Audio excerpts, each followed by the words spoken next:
Uma alegria, viu, amados? Tê-los aqui, distantes, mas próximos, em espírito e, graças a Deus, pelos recursos da tecnologia, podemos nos ver e nos ouvir.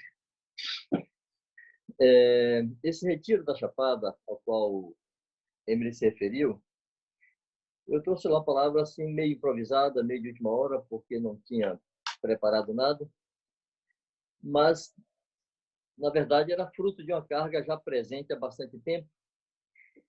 Inclusive, muito dessa carga eu tentei comunicar em uma palavra trazida aos jovens em um encontro geral.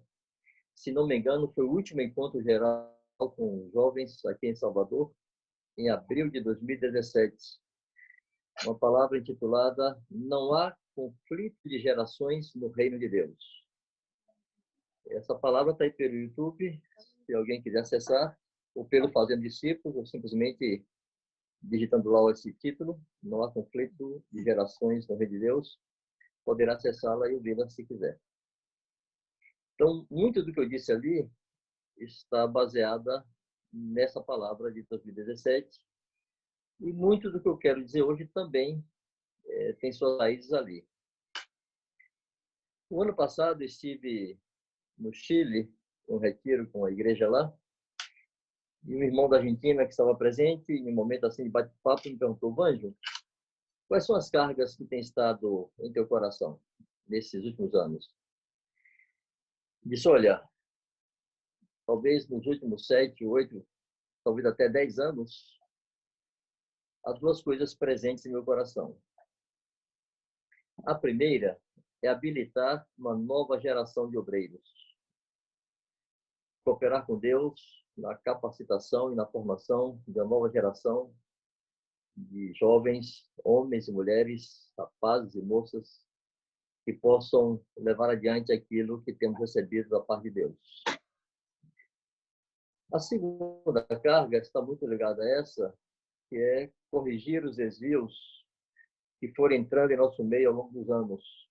Porque eu penso assim, como posso passar a uma geração seguinte a responsabilidade de dar seguimento àquilo que Deus nos confiou, se essas coisas estiverem ameaçadas ou diluídas e se estivermos perdendo aquilo que recebemos? Então, é necessário corrigir e ajustar tudo que recebemos da parte de Deus, para que vocês recebam sem nenhum ruído esta comunicação dos céus e possam levar adiante aquilo que Deus tem nos dado.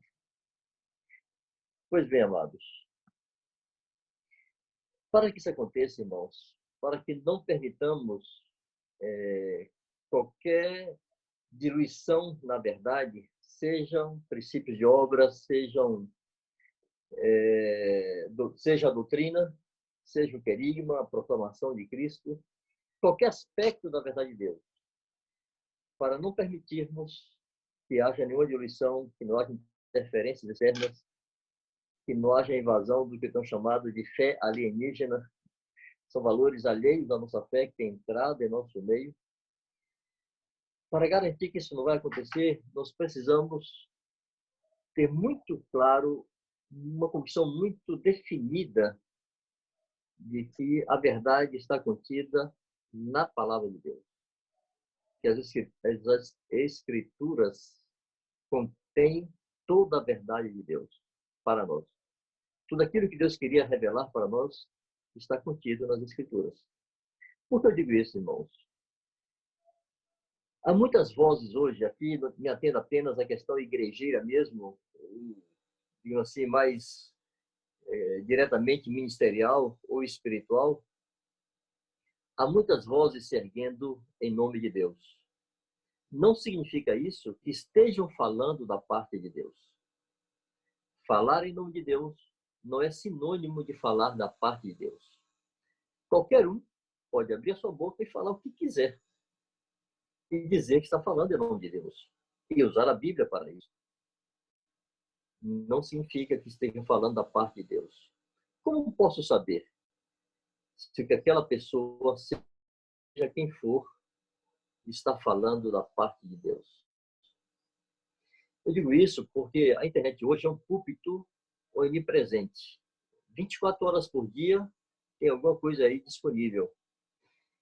E eu temo que nosso povo, os discípulos e discípulas, acessem conteúdos e recebam conteúdos sem serem suficientemente criteriosos e cuidadosos para checarem com as Escrituras. É assim mesmo? É assim que está escrito? Para colocar uma base sobre isso, eu queria citar 2 textos. João 12, de 47 a 49. É uma palavra do Senhor Jesus.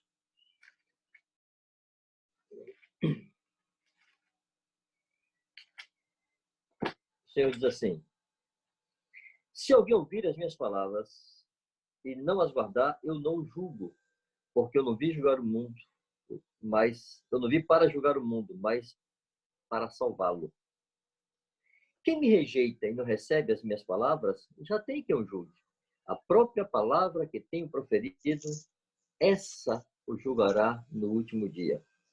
Porque eu não tenho falado por mim mesmo, mas o Pai que me enviou, esse me tem prescrito o que dizer e o que anunciar.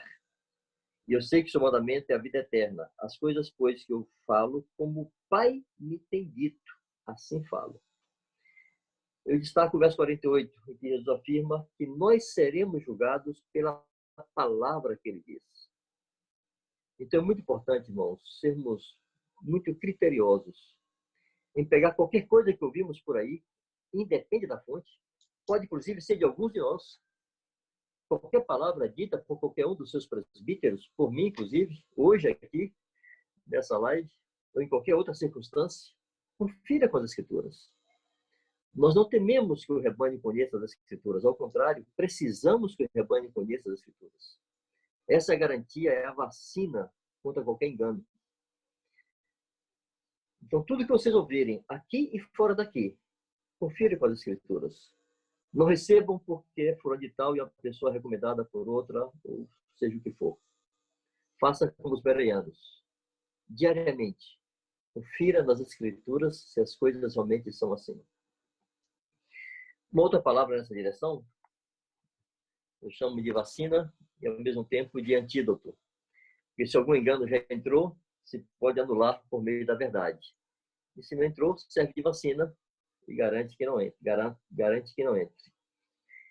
Em 1 Coríntios 4, verso 6, Paulo disse assim: essas coisas, irmãos, apliquei-as figuradamente a mim mesmo e a Apolo, para que por nosso intermédio compreendais isto. 2 pontos. Não ultrapasseis o que está escrito, a fim de que ninguém se ensoberbeça em favor de um e em detrimento de outro. Todas as vezes que ultrapassamos o que está escrito, nós entramos em um terreno com o qual Deus não está comprometido. Deus não se compromete com aquilo que ele não diz. Então, quando entramos nesse terreno, ficamos em um espaço, em um ambiente de especulação pessoal, de nossa própria mente, de nossos próprios pensamentos, não temos o respaldo da palavra do Senhor. E a consequência direta disso, invariavelmente, é nos ensoberbecermos, nos envaidecermos, favorecendo uns e prejudicando outros. A única forma de não acontecer isso é nos mantermos debaixo do que diz a palavra. Não ultrapassar o que está escrito. Amém? Isso pensando em termos de igreja. Agora, pensando em termos de mundo, irmãos, eu sei que muitos de vocês frequentam faculdades, ambientes de trabalho diversos, ou ainda no segundo grau. Não importa, mas os ambientes escolares e ambientes profissionais de vocês, e às vezes familiares, vocês estão expostos, todos nós estamos expostos, a todos os valores que estão no mundo. Há um bombardeio de conceitos, de definições, a escola de pensamento, a filosofias. É muito importante que vocês tenham uma convicção muito definida no coração de vocês sobre o fato de que Deus é verdadeiro. E tudo aquilo que contraria o que Deus diz é mentira. Eu queria que vocês colocassem aí como um selo na mente e no coração de vocês Romanos 3:4. E diz assim: e daí? Eu vou ler o verso 3 só para contextualizar, tá? E daí? Se alguns não creem, a incredulidade deles virá a desfazer a fidelidade de Deus? De maneira nenhuma. Seja Deus verdadeiro e mentiroso todo homem. Irmãos, essa é uma afirmação bíblica que precisa estar colocada, como eu disse, como um selo sobre o nosso coração e sobre a nossa mente. Seja Deus verdadeiro, todo homem é mentiroso. Isso aqui, irmãos, não está dizendo que o homem é passível de mentir. Não está apenas afirmando que todo homem alguma vez mentiu ou pode vir a mentir. É mais do que isso. O que está dizendo aqui é que todo conjunto de ideias, todos os conceitos, todos os pensamentos, toda filosofia, todo entendimento humano, em qualquer área da vida, que contraria o que está escrito, é mentira. É isso que a Escritura está afirmando. O homem é mentiroso, Deus é verdadeiro. No Salmo 1 fala do conselho de Deus e do conselho dos ímpios. Ou seja, o que Deus pensa e o que pensam os ímpios. Se vocês estiverem afirmados sobre isso, mesmo quando vocês não compreendam alguma coisa, vocês não se deixarão abalar.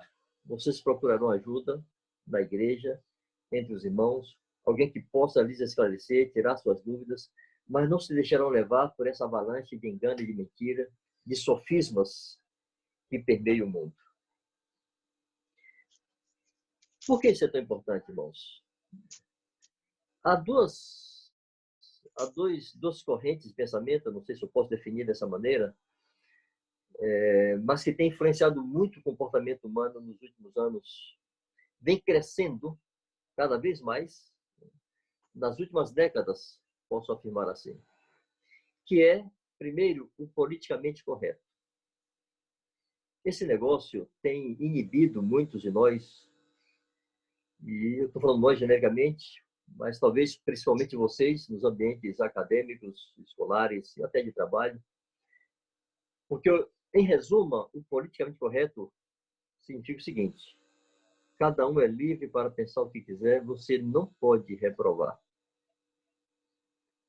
É proibido reprovar, é proibido proibir. Você tem que se adequar a você, não pode se colocar muito contra, porque isso pode ser um preconceito, isso pode ser discriminação, e você vai ofender a pessoa. Com este tipo de pensamento, irmãos, qualquer mentira entra. E nós somos impedidos de exercer nossa função profética no mundo, de dizer a verdade, de proclamar a verdade. Isso nos amordaça, porque não se pode falar contra aquilo que está errado. Eu me lembro, quando meus filhos eram pequenos, nós conversávamos sobre o assunto, eu falava sobre a diferença entre ser comum e ser normal. Dizia assim: filhas, filho, há muitas coisas no mundo que são comuns, porque se tornaram repetitivas. Tem tanta gente praticando que tornou-se comum, mas isso nunca será normal. Normal é aquilo que está de acordo com o que Deus diz. Contrariou o que Deus diz, contrariou o que Deus pensa, já não é normal, é anormal. Por mais comum que seja. Por mais que seja uma prática multiplicada e praticada por todos, não é normal. Me lembro que quando eu trabalhava na indústria e eu me posicionava em relação aos meus colegas, e eles diziam assim: mas irmão, porque essa hora crente não tem nome, né? Vira irmão. Mas irmão, ninguém pensa assim, velho, só você. Eu digo: amigo, eu não sou ninguém. Eu sou Farias. Farias era meu nome de guerra. Ou, às vezes, o contrário. Qual é, irmão? Todo mundo pensa assim. Amigo, eu não sou todo mundo. Eu sou Farias. Eu nem sou ninguém, nem sou todo mundo. Eu sou Farias. Eu não vou negociar minha consciência, meus valores, para ser agradável a ninguém. Irmãos, esses posicionamentos eram em cima dessa convicção. Deus é verdadeiro, o homem é mentiroso. E eu não vou ceder, independentemente das implicações disso. Então, fugirmos do politicamente correto. Uma coisa é sermos cordatos, gentis. E a Bíblia fala em Tito, capítulo 3, se não me engano, verso 2, desculpe. É assim, Tito, capítulo 3, verso 2. Não sejam difamadores, nem altercadores, mas cordatos, dando provas de toda cortesia para com todos os homens. Uma coisa é você ser cordato, você dar provas de toda cortesia, você ser amável. Outra coisa é você ceder ao engano. Jesus era muito cordial. Jesus era muito gentil, muito cavalheiro, era um gentleman. Mas ele nunca cedeu à mentira dos homens. E ele é nosso modelo. Então, abominem esse politicamente correto. Não precisam ser deseducados, desaforados para contrariar isso, não. Sejam gentis, mas sejam firmes. Outra coisa que tem, junto com esse politicamente correto, tentado destruir a verdade, é o relativismo. Se relativizou tudo. Quando o relativismo dá as mãos ao politicamente correto, e esse segundo é filho do primeiro, não haveria politicamente correto se não houvesse o relativismo, se torna um veneno terrível para destruir a verdade, para minar as consciências, para minar as convicções, para destruir os valores morais, os valores familiares, os valores espirituais, tudo aquilo que serve de base para a nossa vida aqui na Terra. Porque, irmãos, Deus é um Deus absoluto. Deus fala assim, isso aqui é certo, isso é errado. Isso é bom, isso é ruim. Isso é luz, isso é trevas. O Senhor chega e diz assim, ai daquele que a luz chama trevas e as trevas chamam a luz. Isso está em Isaías. A ver se encontra aqui fácil. É bom ter essas referências aí.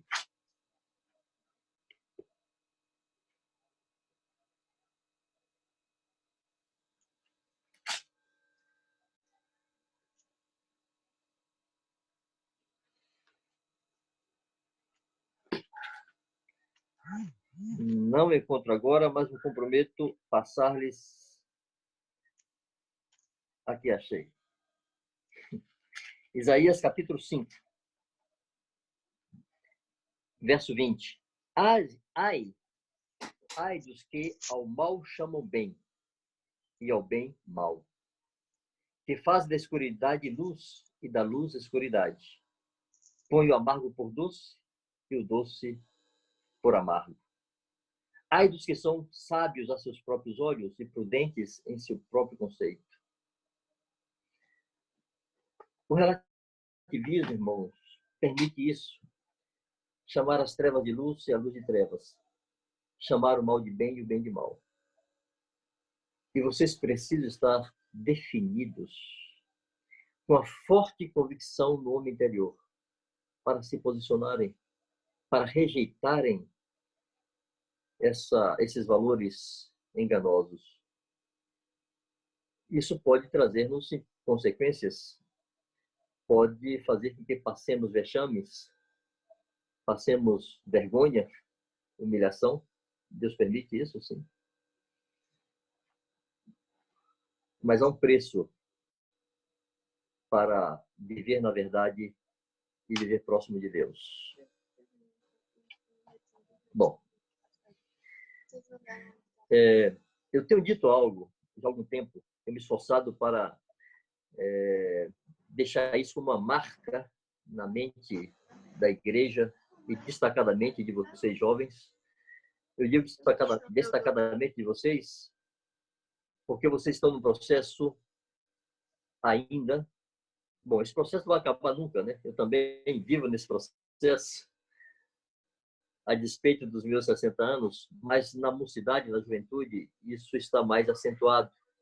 É um processo de formação de valores, formação de uma consciência.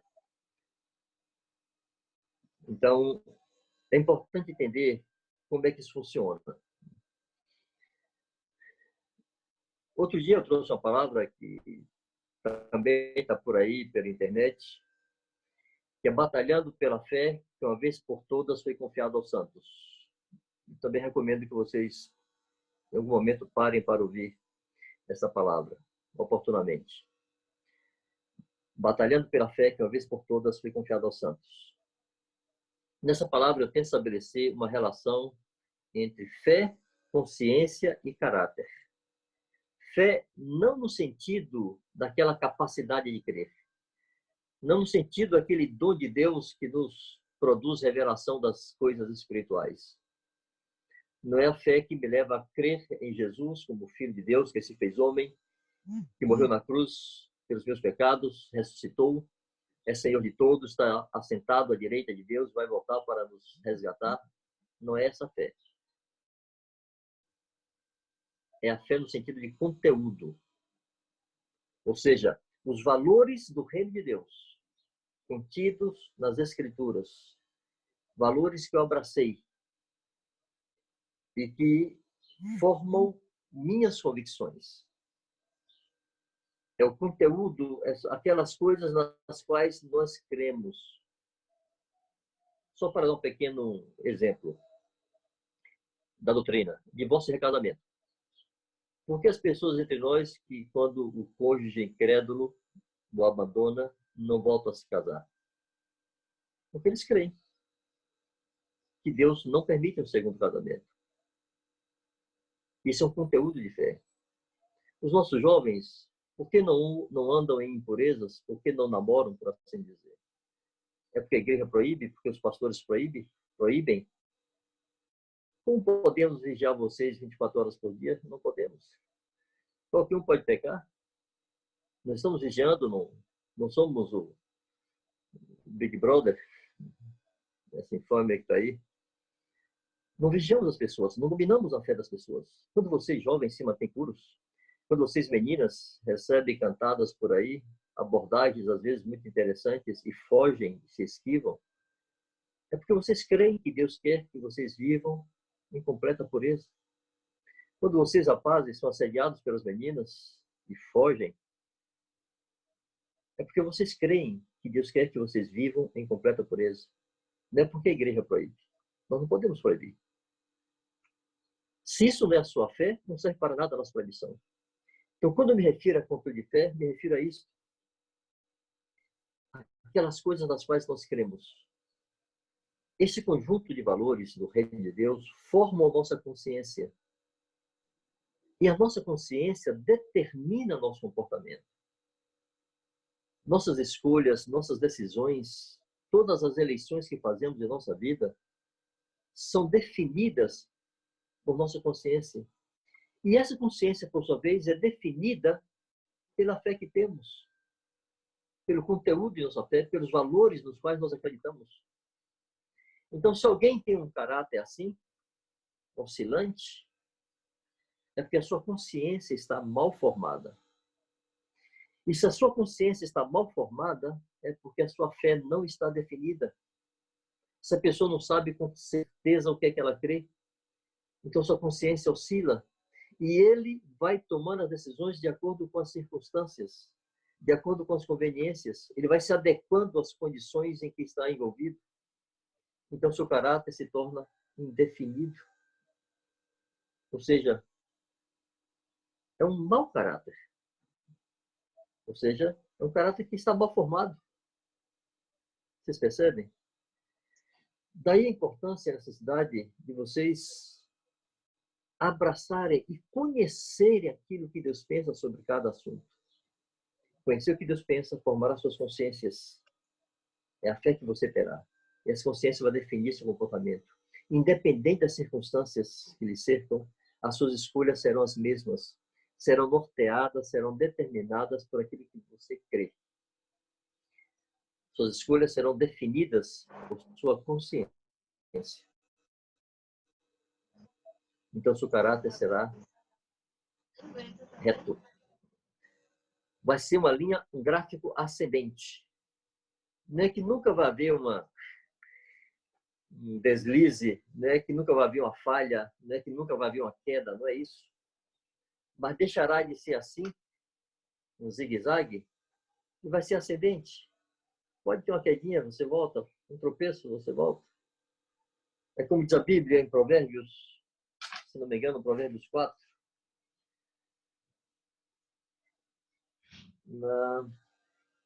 Provérbios 4, 18. Mas a vereda dos justos é como a luz da aurora, que vai brilhando mais e mais até ser dia perfeito. Há um caminho que você vai percorrendo quando você é coerente com a sua consciência. Sua vida será cada vez mais parecido com o sol em seu trajeto. Começa bem fraquinho, vai, até ser dia perfeito. Nós podemos tropeçar, nós podemos cometer erros. Eu gosto de usar a situação de Pedro como assim, uma figura emblemática disso. Pedro já era apóstolo, Pedro já era um homem cheio do Espírito Santo, Pedro já fazia muitos milagres. As pessoas se jogavam à sombra de Pedro para serem curadas de suas enfermidades. Mas quando Pedro esteve em Antioquia com Paulo e Barnabé, estava em comunhão com os irmãos gentios, quando chegaram os irmãos de Jerusalém, Pedro se afastou dos gentios e ficou só com os judeus. E Paulo chamou aquilo de dissimulação e repreendeu Pedro publicamente. Pedro tornou-se irrepreensível a despeito de ser um apóstolo. Ou seja, irmãos, o que eu chamo de um gráfico ascendente não é sem qualquer tropeço, qualquer dificuldade, qualquer mancha, não. Pode haver. Mas você está sinceramente e determinadamente caminhando na direção que Deus quer para você, porque você está sendo orientado por sua consciência. Ok? Bom.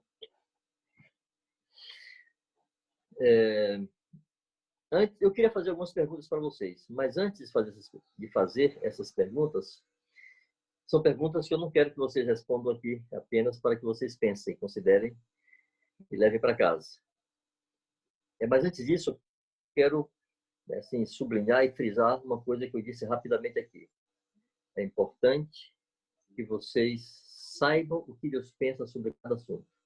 Todas as vezes que vocês estiverem diante de uma situação que você não sabe qual é o conselho de Deus para aquilo, você não sabe o que Deus pensa e o que Deus diz sobre aquilo, silencie. Não emita opiniões assim improvisadas.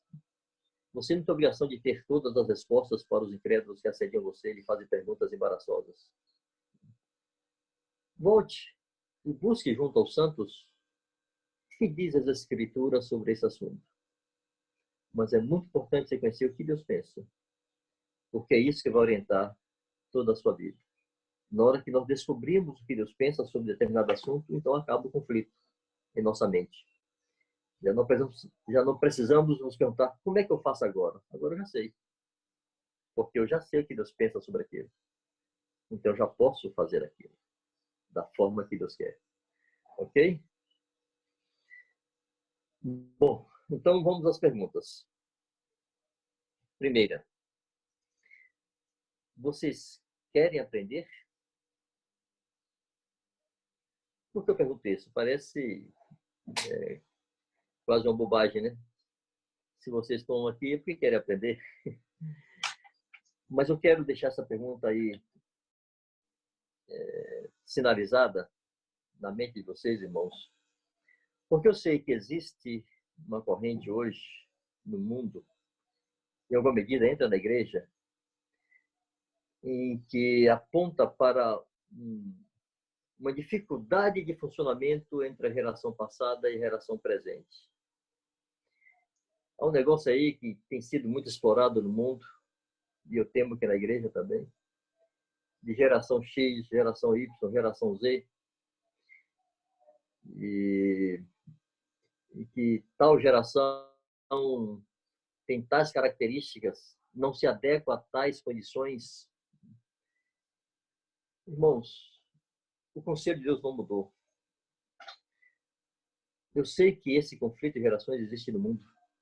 Eu sei que essa classificação que os pensadores têm estabelecido, sociólogos, antropólogos, psicólogos, não sei que outros ólogos, de geração X, Y, Z. Isso existe no mundo, é a realidade lá. Mas a pergunta é, cabe na igreja? Porque em cima desses conceitos, a geração atual não está disposta a aprender com os mais velhos. Ela é suficiente, ela tem autonomia, ela é capaz, ela é melhor do que a geração que está passando. E eu temo que isso entre na igreja. Então eu preciso lhes perguntar, vocês querem aprender? Estão dispostos a ser ensinados, instruídos? Segunda pergunta. Com quem vocês aprenderão? Quem serão seus mestres? E aqui eu me refiro, irmãos, a questões de fé, de valores para a vida, sobre aquilo que Deus pensa. Naturalmente que há uma gama enorme de assuntos sobre os quais eu sou ignorante, que todos os seus presbíteros são ignorantes, ou alguns deles são ignorantes. Há muitas coisas na área científica e de estudos que nós podemos ser ignorantes, e não nos exigimos saber isso. Não queremos que eles ensinem essas coisas. Essas coisas vocês aprendem na faculdade, na escola, nos livros, nas pesquisas de vocês, ok? Mas eu falo sobre valores que orientem o comportamento e a vida de vocês, de como agradar a Deus. Então, há que se perguntar, o que vocês aprenderão? Quem serão ou quem são seus mestres? Quem vai instruí-los? Vocês estão dispostos a receber a influência de quem? Bom, vem uma terceira pergunta que é muito parecida com a primeira, mas tem uma diferença. Eu posso aprender muitas coisas de uma pessoa e não fazer dela uma referência para mim. Então, a terceira pergunta é, quem são suas referências? Quem são as pessoas que influenciam o seu comportamento? E influenciam sua forma de ver o mundo e a vida, influenciam sua forma de se comportar, de se conduzir. Aqui eu pego alguns exemplos práticos. Anos atrás, um rapaz me perguntou isso, quase 20 anos atrás, mas para mim tornou-se emblemático. Ele disse assim, Vanjo, tio, é pecado usar brinco?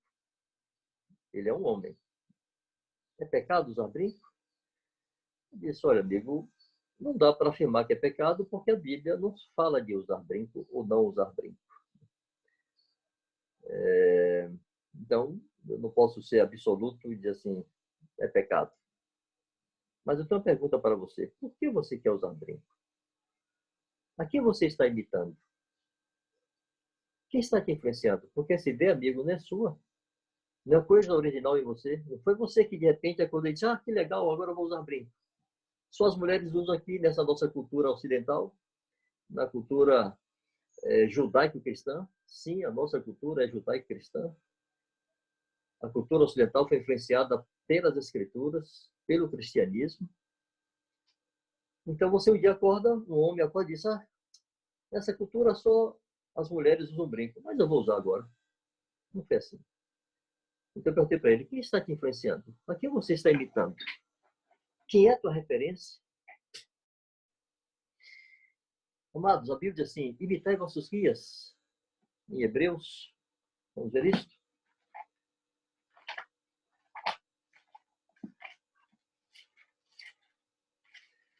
Hebreus 13, verso 7. Lembrai-vos dos vossos guias, em algumas versões diz, vossos pastores, os quais vos pregaram a palavra de Deus e, considerando atentamente o fim de sua vida, da sua vida, imitai a fé que tiveram. No verso 17 diz, obedecei aos vossos guias e sede submissos para com eles, pois velam vossas almas como quem deve prestar contas, para que façam isso com alegria e não gemendo, porque isso não aproveita a vós outros. Eu disse, amigo, a sua forma de se comportar denuncia que você está imitando alguém. Você está sendo influenciado por alguém. Então, quem é a tua referência? Por que você precisa usar brinco? Quais são os homens que você conhece na igreja que usam brinco? Por que você precisa usar? Pegando a carona nisso, eu pergunto assim, irmãos, por que um discípulo precisa fazer uma tatuagem, por exemplo? Então, me fizeram a mesma pergunta, é pecado usar tatuagem? Não posso afirmar que seja. Há uma única referência na Bíblia, no Velho Testamento, falando de tatuagem, e fala sobre não fazer marcas por causa dos mortos. Há toda a argumentação em cima disso, que eu não quero explorar agora. Então, me limito a dizer o seguinte, por que você precisa fazer uma tatuagem? Quem é a tua referência? Quem são as pessoas que estão olhando e admirando tanto que precisa copiar a sua forma de viver e seu comportamento? Qual é mesmo a necessidade de fazer isso? Está se adequando a que grupo de pessoas ou de pensamento? São coisas sutis, irmãos, que influenciam o nosso pensamento, que abre espaço para o que eu chamei de relativismo e de politicamente correto. E a maioria das pessoas não quer ser estranhas, esquisitas, um cara de marciano, e vai se adequando ao grupo. Mas, irmãos, voltando à terceira pergunta, é necessário que vocês busquem referências para vocês. Que vocês tenham homens e mulheres a quem vocês possam copiar. Eu sempre tive referências para mim, desde a minha meninice, adolescência, mocidade, e até agora na minha velhice. Eu tenho referências, eu tenho homens que eu quero imitar, a quem eu quero copiar. Eu não tenho necessidade de ser original. Eu não preciso ser original. Eu não preciso me afirmar como único, como singular. Eu quero copiar o que é bom. Paulo disse, sede meus imitadores, como eu sou de Cristo. Isso em 1 Coríntios 11, verso 1. Em Filipenses 4, verso 9, ele diz, e o que também recebestes e ouvistes e aprendestes e vistes em mim, isso praticai. E o Deus de paz será convosco. Há pessoas de quem eu recebo, de quem eu aprendo, de quem eu ouço, em quem eu vejo, que eu quero reproduzir. São pessoas que andam perto de Deus, são pessoas piedosas que amam a Deus. Eu quero copiá-las. Não me sinto desmerecido por isso. É necessário que vocês elejam pessoas que vocês possam imitar. Isso, irmãos, extrapola às vezes nossas juntas e não é em detrimento das juntas e ligamentos, não é em detrimento do discipulado, do companheirismo. Eu sempre tive discipulador e companheiro, ainda tenho, mas além destes, eu tenho outros com quem eu não me relaciono tão de perto, mas são referências para mim. Eu tenho amostras da vida dessas pessoas, eu quero copiar, eu quero imitar, eu quero persegui-los. Perseguir os valores, né? Não perseguir as pessoas. Eu queria pegar aqui, irmãos, e vou tentar caminhar para finalizar, dois exemplos bíblicos disso, de jovens ou homens mais novos que elegeram modelos para si, para copiar. O primeiro é Josué. Josué e Moisés. Vocês sabem que, ao final, quem substituiu Moisés foi Josué. Mas como foi que Josué construiu esse caminho? Ele elegeu Moisés por sua referência. E ele quis imitar Moisés, ele quis estar perto de Moisés.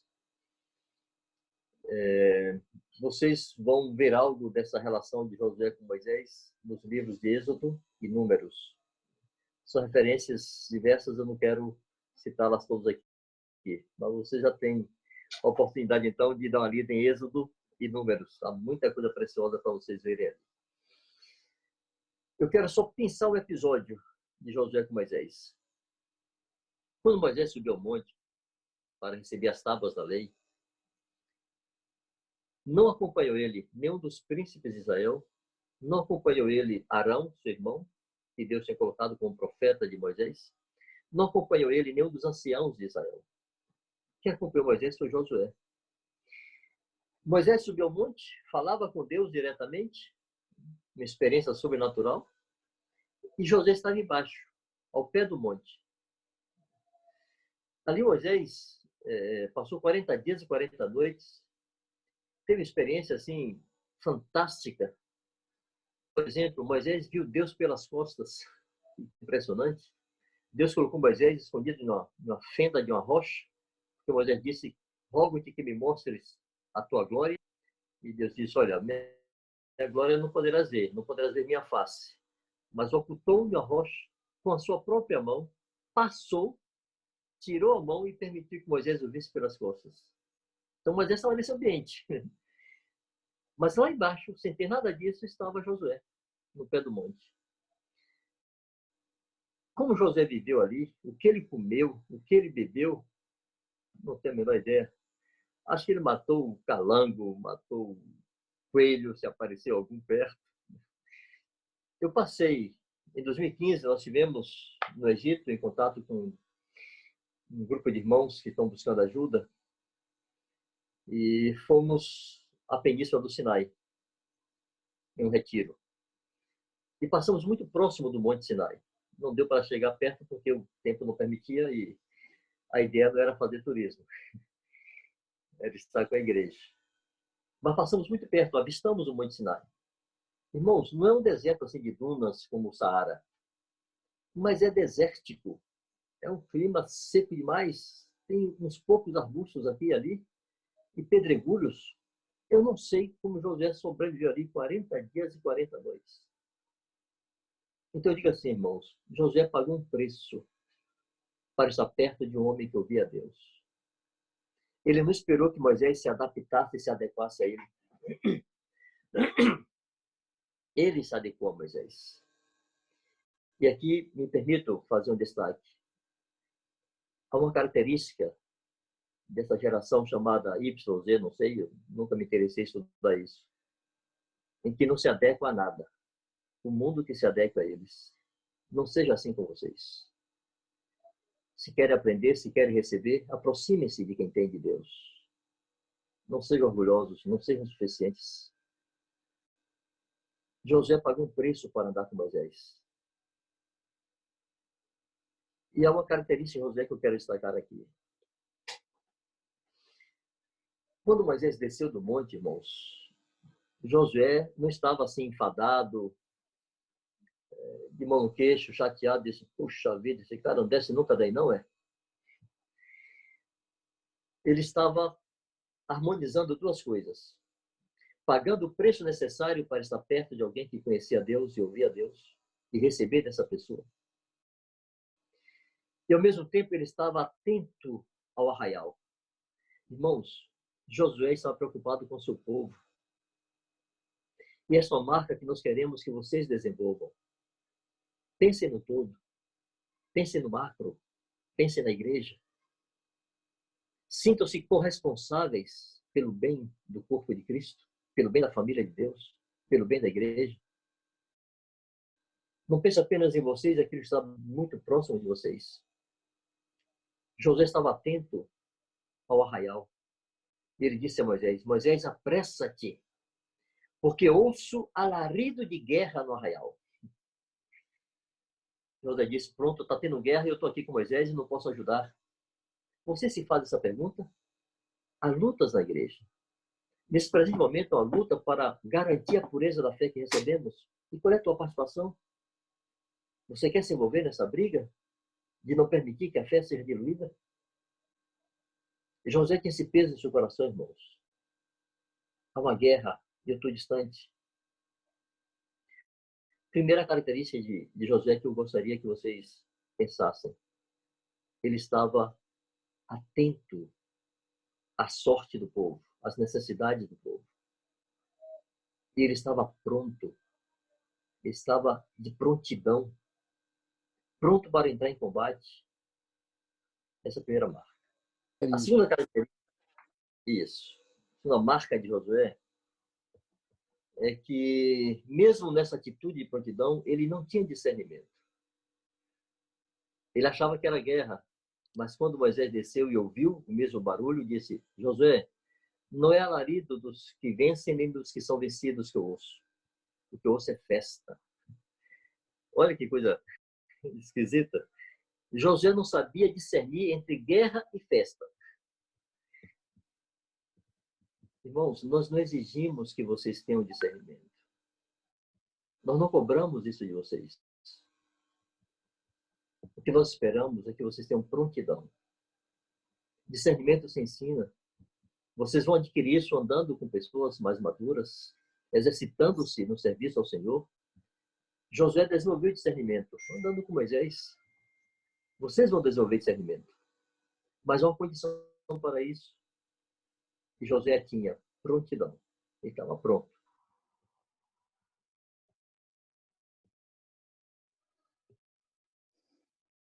Sejam voluntários. Mesmo entendendo tudo errado. Desde que estejam dispostos a ser instruídos. Não sejam melindrosos. Não se ofendam facilmente quando forem corrigidos. Eu já fui corrigido publicamente várias vezes. E já feito pastor velho. Já tomei tunda pública. Quero aprender, quero crescer. Outro exemplo é Paulo e Timóteo. Eu quero animá-los a lerem as epístolas de Paulo a Timóteo e a Tito. São 3 epístolas, 2 para Timóteo e 1 para Tito. Eu quero animá-los a ler e estudar essas epístolas. Mas eu quero destacar aqui apenas 2 Timóteo, capítulo 3, do verso 10 ao verso 14. Eu quero destacar os versos 10, 11 e o 14. Verso 10, Paulo diz assim para Timóteo: Tu, porém, tens seguido de perto, percebam bem, seguido de perto. Lembra Josué e Moisés. Tu, porém, tens seguido de perto meu ensino, procedimento, propósito, fé, longanimidade, amor, perseverança, as minhas perseguições e os meus sofrimentos. Timóteo estava andando com um homem que sofria, e Timóteo estava aprendendo a sofrer. Timóteo estava andando com um homem que sofreu perseguições, Timóteo estava aprendendo a como se comportar quando fosse perseguido.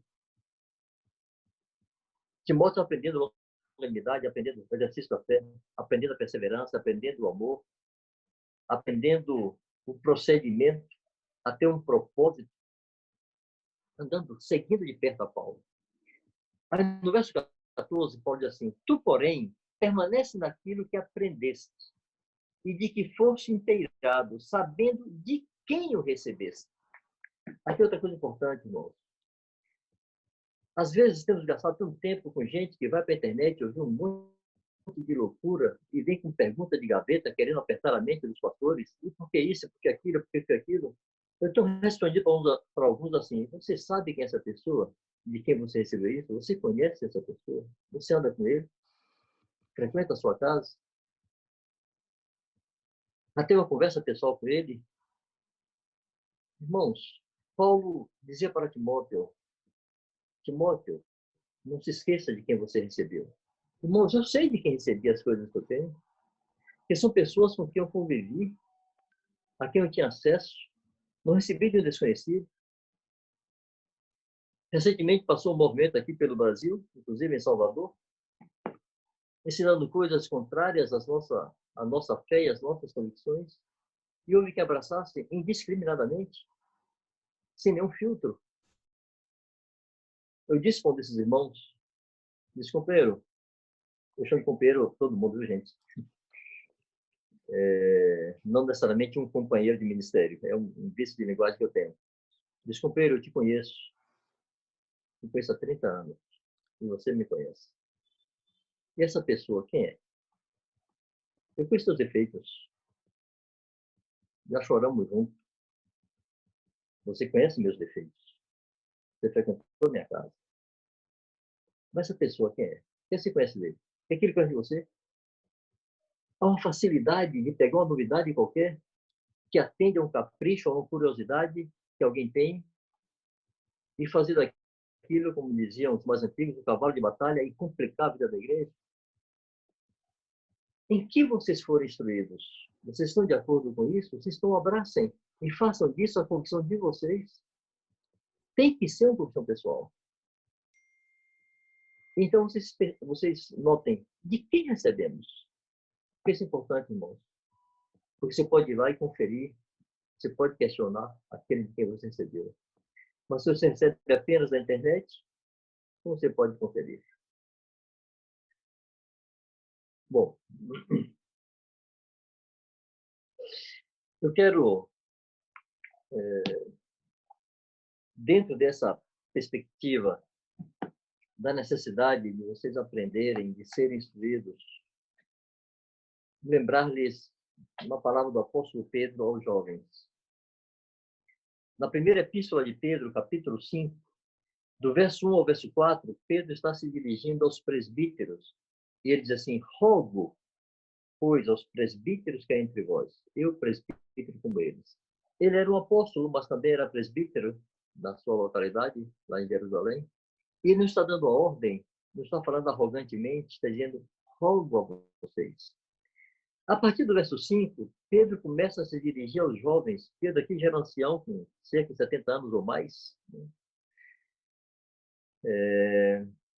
Ele se dirige aos jovens a partir do verso 5 e usa a mesma expressão de humildade. Rogo igualmente aos jovens. Pedro poderia, de cima de sua sabedoria, de sua vocação apostólica, de sua idade, simplesmente dar uma instrução. Mas ele roga. Ele está rogando aos jovens que sejam submissos e que sejam humildes. E ele se comporta humildemente nessa hora. Diz: rogue igualmente aos jovens, sede submissos aos que são mais velhos. Da mesma forma, no trato de uns para com os outros, se vistam todos de humildade, porque Deus resiste aos soberbos, contudo aos humildes concede a sua graça. Irmãos, eu falei antes sobre vocês se perguntarem o que é que Deus pensa sobre esse assunto. Está aqui um assunto que Deus diz o que ele pensa. No trato com os mais velhos, sejam submissos, sejam respeitosos. Isso adorna a vida de vocês, embeleza a vida de vocês. Em Levítico, a Bíblia diz assim: diante das cães te levantarás e honrarás a face do ancião. Eu procuro essa referência depois para vocês. Eu acho que é Levítico 19.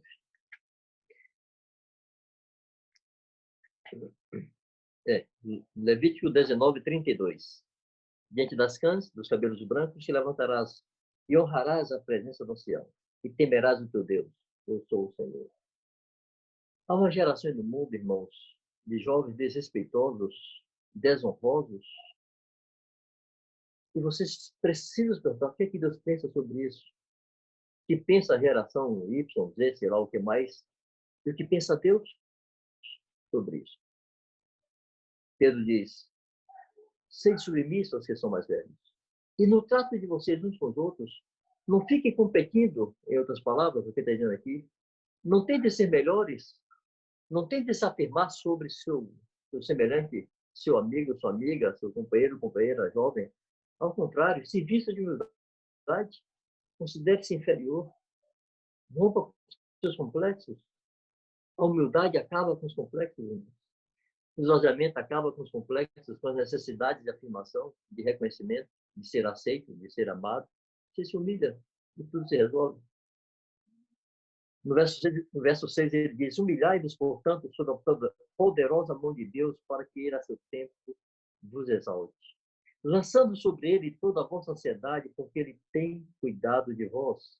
Essa palavra serve para todo mundo, mas Pedro escreveu especificamente para os jovens. Lance sobre Deus a ansiedade e ele tem cuidado de você.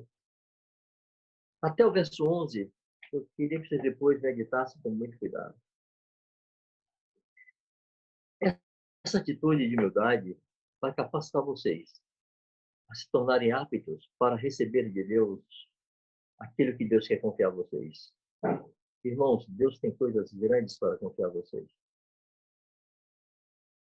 E aqui eu entro, assim, na conclusão mesmo.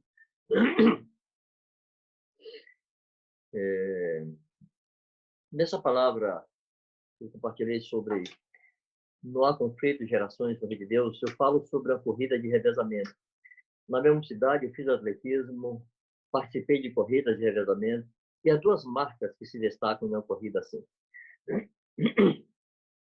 Primeiro, o que começa a corrida sabe que não vai concluí-la. Então, a corrida assim de 4 por 100. cada atleta vai correr 100 metros. O primeiro a sair com o bastão na mão, ele sabe que não vai concluir a carreira. Ele não vai correr 400 metros. Ele só vai correr 100 metros. Amados, nós queremos e precisamos que vocês entendam que nós temos consciência que nós não vamos concluir essa carreira. Nós temos consciência que nós precisamos passar esse bastão para vocês. Alguém tem que receber esse bastão. É loucura achar que nós vamos terminar tudo isso. Eu tenho 60 anos, daqui a mais 10 com 70. Marcos tem 65, Mário tem 64. Daqui a 10 anos somos todos de 70 para cima. Agora, entre dezembro, janeiro e fevereiro, Gêmeo e eu fizemos uma viagem muito longa, passamos por 6 países, sendo 4 países muçulmanos, visitando igrejas, estando com irmãos. Foi uma viagem de 45 dias, uma viagem muito longa, muito cansativa. Mudávamos de casa na mesma cidade, de uma cidade para outra de carro, de avião, horas a fio de avião, de aeroporto, e puxa a mala, e arrasta a mala, e carrega a mala, e muda de câmbio, e muda de gente, muda de língua, sendo traduzidos muitas vezes, às vezes se virando com um pouquinho de outro idioma que nós temos. Muito estressante e cansativo. Daqui a 10 anos, irmãos, eu não poderei fazer uma viagem dessa. Eu não terei condição física para isso. Não vou aguentar uma pancada dessa. E quem vai fazer? Os irmãos lá estão pedindo socorro. É constrangedor. É constrangedora a necessidade que existe. Mas quem vai supri-la?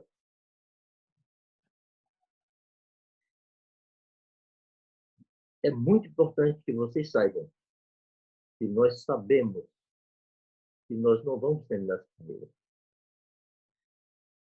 Mas nós precisamos de uma geração apta para receber esse bastão. E aqui entra a segunda característica da corrida de revezamento. O atleta que recebe o bastão, ele já está correndo. Ele não está sentado tranquilamente, pensando em si, ele está atento à corrida. Ele está pronto para dar continuidade. E quando ele recebe o bastão, ele já está correndo.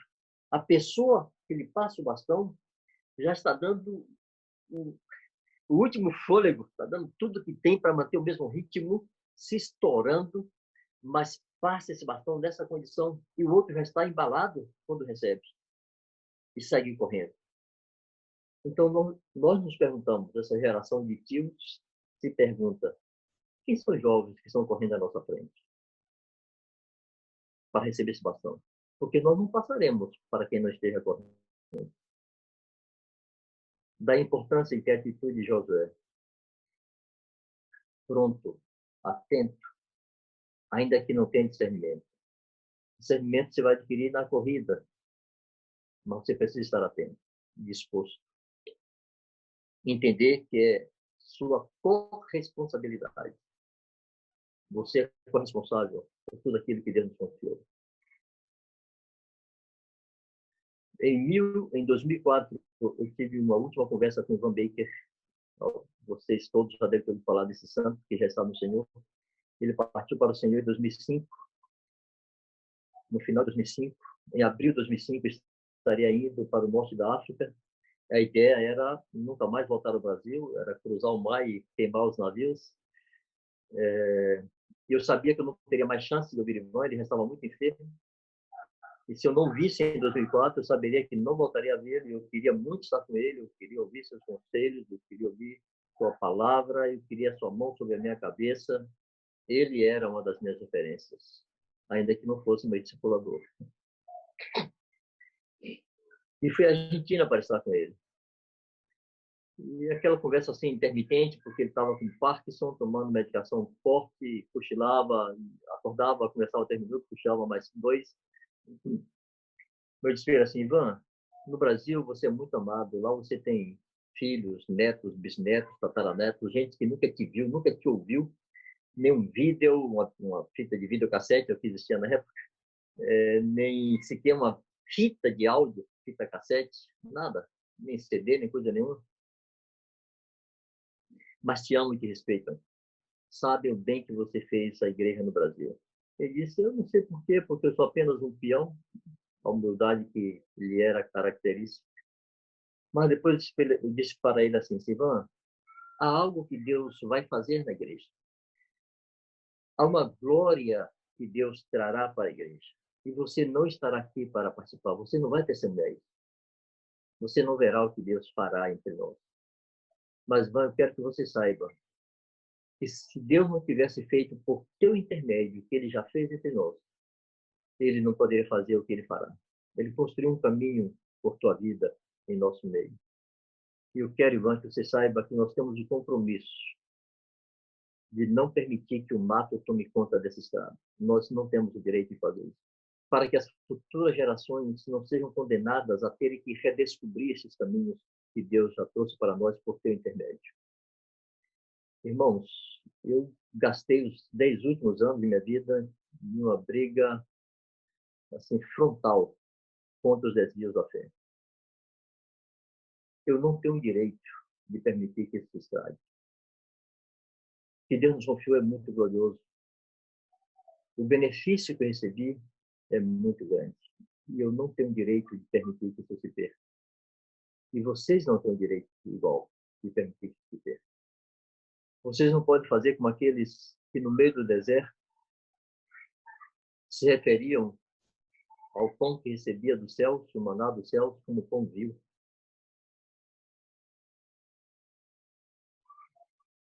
Não podem se acostumar tanto com aquilo que é precioso que considerem vivo. Então, quero lhes dizer, não se permitam serem negligentes com isso. Dificilmente eu estarei aqui quando o Senhor voltar. Não tenho intenção de estar na terra quando o Senhor voltar. Eu quero estar entre os ressuscitados. Mas vocês certamente estarão, se não morrerem precocemente por algum motivo. Vocês podem ser e serão a geração que estará de pé diante do Filho do Homem. E verão o Filho do Homem vir sobre as nuvens dos céus com poder e muita glória. Vocês são essa geração. E vocês não têm o direito de permitir que todo o tesouro que Deus nos confiou se perca. Está na mão de vocês. Se vocês não entenderem isso, se vocês entenderem que essa responsabilidade é presente, vocês não corresponderão. Se lembrem, e aqui eu vou encerrar de verdade, eu tinha me esquecido de comentar antes, que Timóteo, mesmo sendo jovem, eu sei que ele era jovem porque Paulo diz para ele, foge das paixões da mocidade, ninguém despreze tua mocidade. E naquela cultura, alguém era moço, era jovem até 30 anos, então Timóteo tinha menos de 30 anos e era solteiro. Timóteo estava em Éfeso quando recebeu aquela primeira carta de Paulo, e Paulo dá instrução para ele. Paulo não escreve ao presbitério de Éfeso, escreve ao seu evangelista Timóteo. E diz para ele como ele tem que tratar com as finanças da igreja, os critérios para socorrer os necessitados, socorrer as viúvas. Diz para ele os critérios para remunerar os presbíteros, para estabelecer salário de presbíteros. Dá para ele instruções de como disciplinar presbíteros. Dá para ele instruções de como reconhecer presbíteros. Timóteo era um jovem solteiro, mas reconhecia presbíteros, impunha a mão sobre suas cabeças e reconhecia presbíteros. Os disciplinava e definia seus salários. Então, quero aqui fazer um apelo direto aos jovens homens. Sejam tais, que os mais velhos respeitem vocês, que ninguém despreze sua mocidade. Sejam tais, que os anciãos dessa igreja possam receber vocês em algum momento como gente que tem investidura de Deus, que tem autoridade de Deus, respaldado por a vida, e que não tem que se envergonhar, mas que se apresenta diante de Deus como obreiro aprovado. Que as moças sejam modelos de singeleza, de simplicidade, de espírito manso e tranquilo, unido e corruptível, de serviço, de humildade, de longanimidade, de abnegação. Deus irá curar vocês com muitos dons e muitas virtudes. Mas vocês precisam dizer, está em nossa mão. Se tem guerra no Arraial, vamos para lá agora. Amém, meus santos e santas. Deus abençoe. Viu? Desculpe que me alonguei mais do que